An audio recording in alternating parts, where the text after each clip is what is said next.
So hello everyone, my name is Devinder and I am your finance mentor, and welcome to Anu Jindal and welcome to a very special session wherein we are going to discuss the highlights of the Income Tax Bill 2025. Okay? So we all know that the Income Tax Bill, that is the new Income Tax Bill, has been introduced in Lok Sabha on February 13, 2025, and this has been presented by our Finance Minister Nirmala Sitharaman, right? And the main agenda of introducing such bill is to replace it with the existing Income Tax Act of 1961. Now, whenever we are talking about replacement, right, there is some problem. There is problem with the current, or we can say existing act, and that is the reason that they have introduced the new bill. अब वो problem क्या है?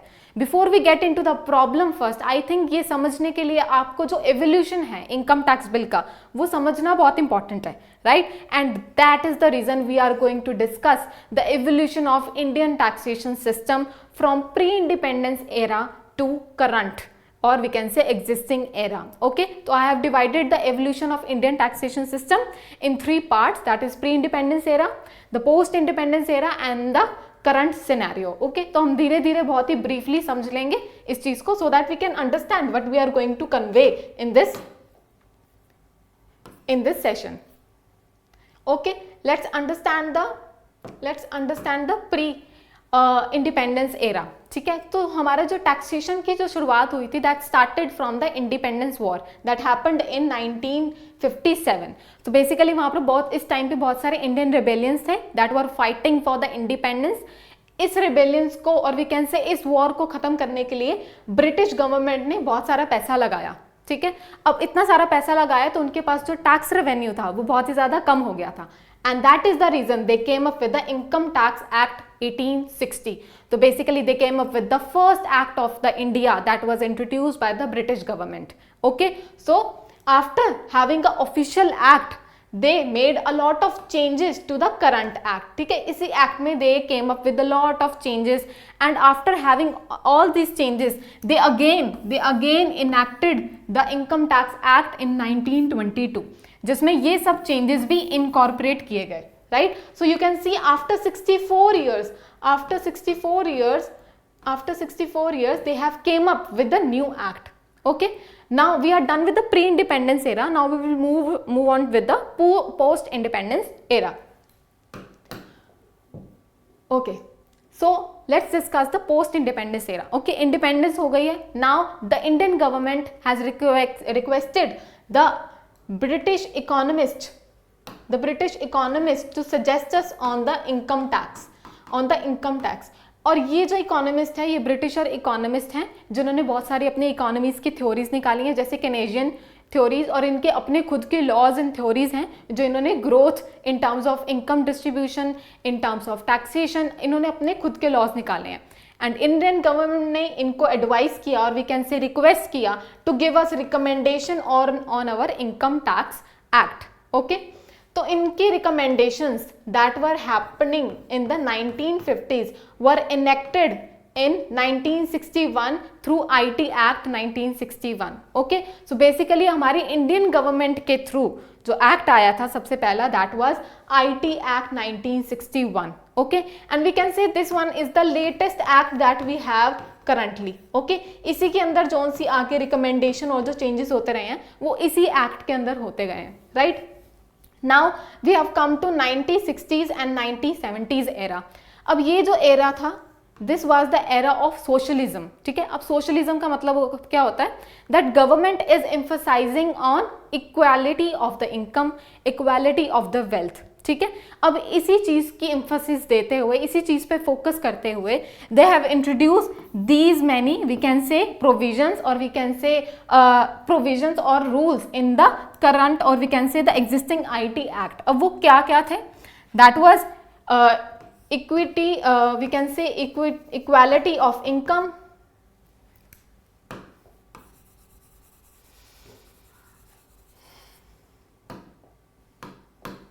okay, the equality of income, this was the first thing that they promoted here, and the second was tax invasion, and third was incentivizing few sectors.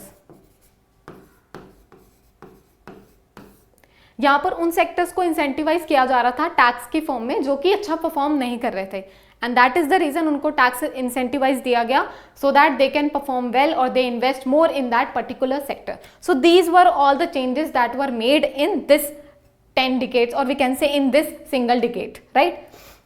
Let's move on with the next post independence changes.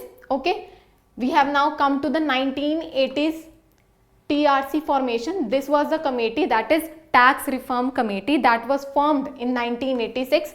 This was formed particularly to give the recommendations on the current IT Act. Okay, तो इन्होंने इनके जो recommendations थे that were particularly focused on the long term physical policy to address the systemic issues. अब यहाँ पर कौन से सिस्टमिक इश्यूज की बात कर रहे हैं? बेसिकली अगर आप यहाँ पर भी देखेंगे 1990s में इन दोनों एरा में, we can say in this long period, this committee have recommended various recommendation. तो ये एक ऐसा एरा था जहाँ पर our economy was transforming from open economy to the from closed economy to the open economy. ठीक है, क्योंकि doctor Manmohan Singh was introducing LPG in the economy. So basically हमारी इकोनॉमी एक बहुत ही अच्छा ट्रांसफॉर्म ले रही थी, and that is the reason that we need to look at the IT Act, the current IT Act, जहाँ पर जैसे कौन कौन से रिकमेंडेशंस करवाई जा रही थी. Service act, service tax include किया जा रहा था, डायरेक्ट टैक्स कम किया जा रहा था, इनडायरेक्ट टैक्स पर इनडायरेक्ट टैक्स को सिंप्लीफाई किया जा रहा था, and all such things were happening during this period. Okay, after having all the recommendations from TRC, another 2002 में टास्क फोर्स बनाई गई थी. अब this task force was implemented और we can say formed in order to propose some transformative changes. अब ऐसे कौन से ट्रांसफॉर्मेटिव चेंजेस थे जो उस टाइम पर आए थे? ठीक है, तो इस टास्क फोर्स ने वो ट्रांसफॉर्मेटिव चेंजेस करे थे जो हम आज के टाइम में भी यूज कर रहे हैं, जैसे कि पैन कार्ड. ठीक है, the next is digitalisation of taxation filing, and another is the groundwork of GST. So we can see the groundwork of the GST was started at this point of time. Okay, even after having so many recommendations, and we can say this was the last, we can say a transform that has happened, a significant transform that has happened in the IT Act. Even after having all such recommendations and all such improvements in the IT Act, there are still a lot of complexities in the current IT Act, which is led to what? A lot of provisions, a lot of duplications, a lot of problem is there with the IT system, and that is very complicated to understand for a lay person.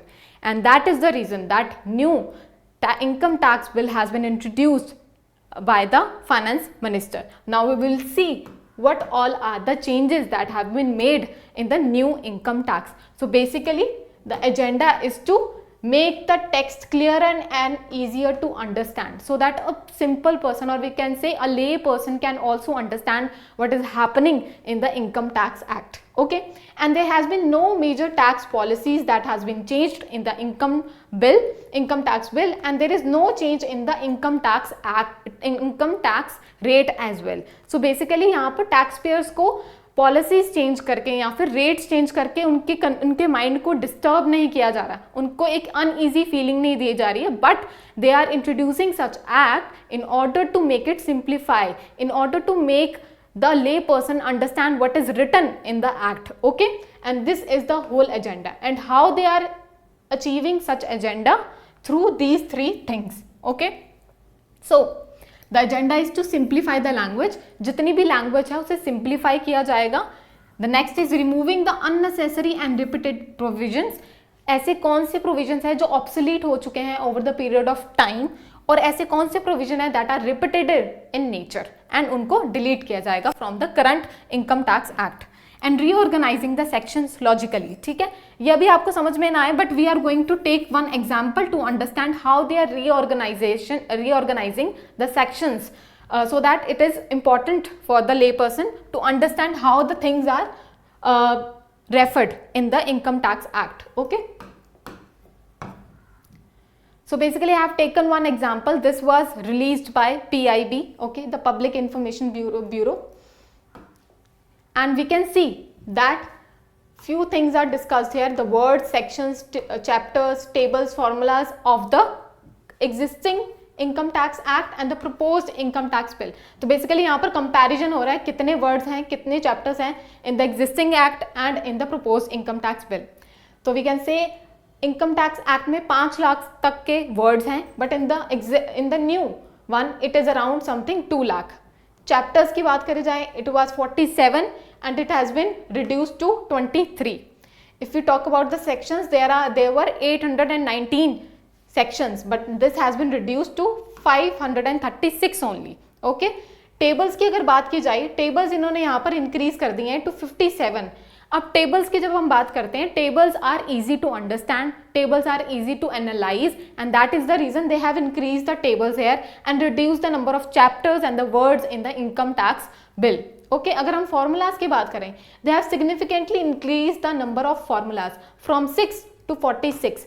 तो we can see कि पहले जो problems रही होगी वो related to formula बहुत ज़्यादा रही होगी. दैट मीन्स किसी चीज़ को कंप्यूट करना बहुत डिफिकल्ट रहता होगा कि किसी चीज़ को कैसे कंप्यूट करना है, कौन सा फॉर्मूला लगेगा. तो basically they have directly give you the formulas, 46 formulas, so that a simple person, or we can say a lay person, can simply compute their different metrics based on their requirement. Okay, this is the one example wherein we are understanding that how they have reduced the burden of provisions. Okay, let's understand it with one more example. Now this is a snip that I have added from the FAQ of the new income tax bill. Okay, तो यहाँ पर example लिया गया है non profit organisations की provisions का, right. तो यहाँ पर ये नॉन प्रॉफिट ऑर्गेनाइजेशंस की बात कर रहे हैं. ये कह रहे हैं इनसे रिलेटेड जो प्रोविजंस थे वो पहले बहुत ही स्केटर्ड थे, डिफरेंट एरिया पर पड़े हुए थे, जैसे कि section 11, section 12, section 12A, section 11, 115 TE,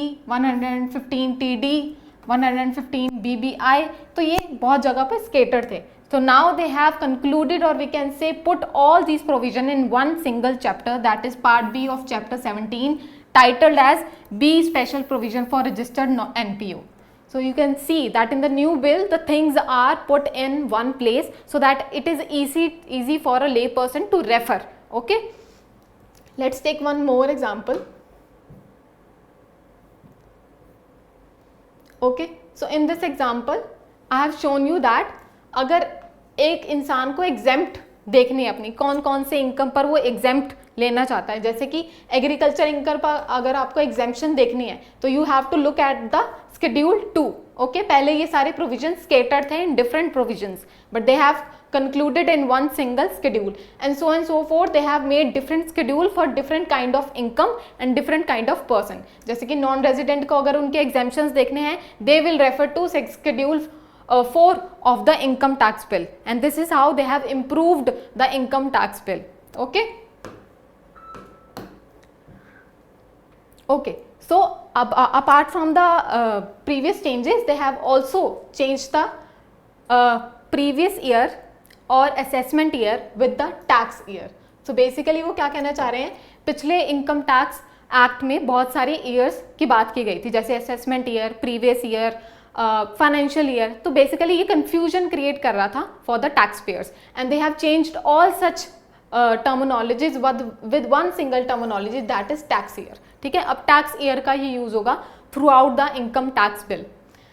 Virtual asset, that means we can see the use of cryptocurrency, or we can say the use of digital assets has been increased in the financial market and in the economy as well, and hence they have put some provisions related to the virtual digital assets. ठीक है, VDG.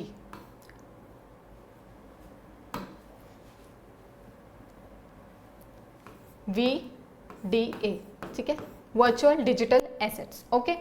So apart with these changes, they have also maintained structural stability, they have also made the tax rate consistent, and ITI guidelines are also same. So we can see the major changes were related to the structure and not with the reforms and not with the provisions or tax rates. So I hope you have liked the session. I hope you have enjoyed the session. Okay, so goodbye and thank you everyone.